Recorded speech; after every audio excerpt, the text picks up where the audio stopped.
Hello everyone, and this is Edmond, Mindaros Channel, at sa video ito ay pag-uusapan natin at i-guide ko kayo on how to transfer fund from GoTime Bank to GrabPay account. So, nasubukan mo na ba mag-cash in sa iyong GrabPay account gamit lang yung ating GoTime app na nagbibigay ito ng 20 times free transfer monthly.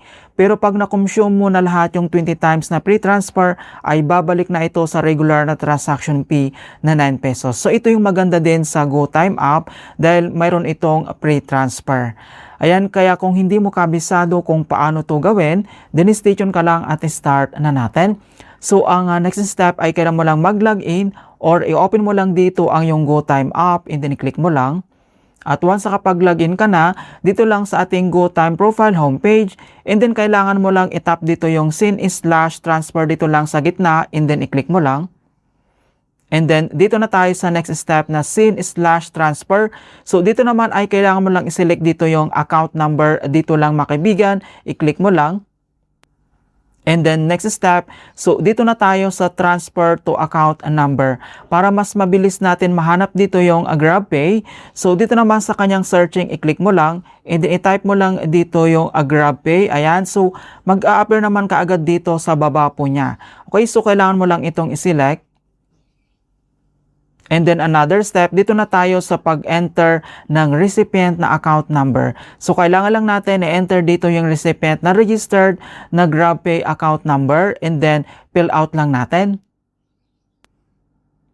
And then i-remind ko lang and then lilinawin lang natin. So account number yung makikita mo dito pero yung registered na mobile number ng GrabPay account yung kailangan natin enter dito. Once na-enter mo na dito yung mobile number na registered, so dito na tayo sa pag-enter ng recipient na full name. So dito naman sa pag-enter ng name, so first name and then last name, so either capital letters man yan or small letters, pwede po yan basta tama yung details and then fill out lang natin. At once na-enter mo na dito yung recipient na full name, na first name and then last name, so yung note is optional lang naman yan. So kailangan mo lang i-double check yung registered na mobile number ng GrabPay and then yung name and then kapag okay na, itap mo lang dito sa baba yung next. And another step, dito na tayo sa pag-enter ng amount. Okay, so to GrabPay details, so available balance, and then dito naman sa gitna, enter mo lang dito kung magkano yung amount na ita-transfer mo.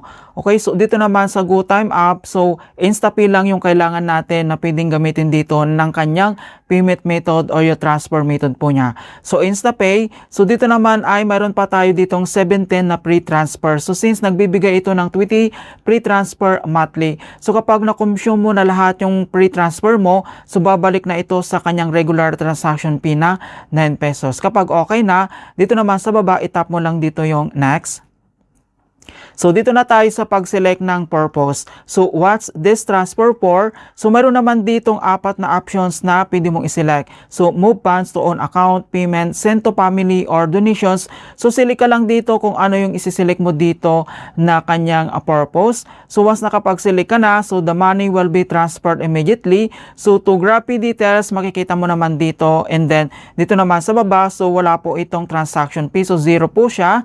So since mayroon tayo ditong pre-transfer, so total, ito lang yung amount na matatransfer dito. And then, dito naman, kailangan mo lang basahin mabuti itong please check the transaction details are correct before proceeding. We can't reverse these transactions kapag may mali dito. Kapag okay na, and then kailangan mo lang itap dito yung transfer now. And kailangan lang tayo mag-enter dito yung ating GoTime PIN or gamitin mo yung biometric para ma-authorize natin dito yung transactions. Okay, so gagamitin natin dito yung biometric and then wait lang natin. So processing transactions, transfer this amount to GrabPay details. Ayan, so makikita mo naman dito na successfully transferred na po siya. And then dito naman sa baba, itap mo lang dito yung see details para makita natin. Ayan, so makikita mo naman dito na successfully transferred na dito. All details na dito naman. And then login lang tayo dito sa ating GrabPay app and then i-click mo lang. So dito lang sa ating GrabPay profile homepage, i-click mo lang dito yung activity para makita natin dito yung ating transactions. Ayan, so makikita mo naman dito na successfully na na-receive na natin galing lang sa ating GoTime Bank. Ayan, so successful na pumasok na dito yung amount. So napakabilis lang talaga. Mag-cash in dito lang sa ating GrabPay gamit lang yung ating GoTime app. Ayan, in hope na nakapagbigay ako ng konting kalaman at guide tungkol sa GoTime app tutorials. Thank you guys and see you in my next tutorials.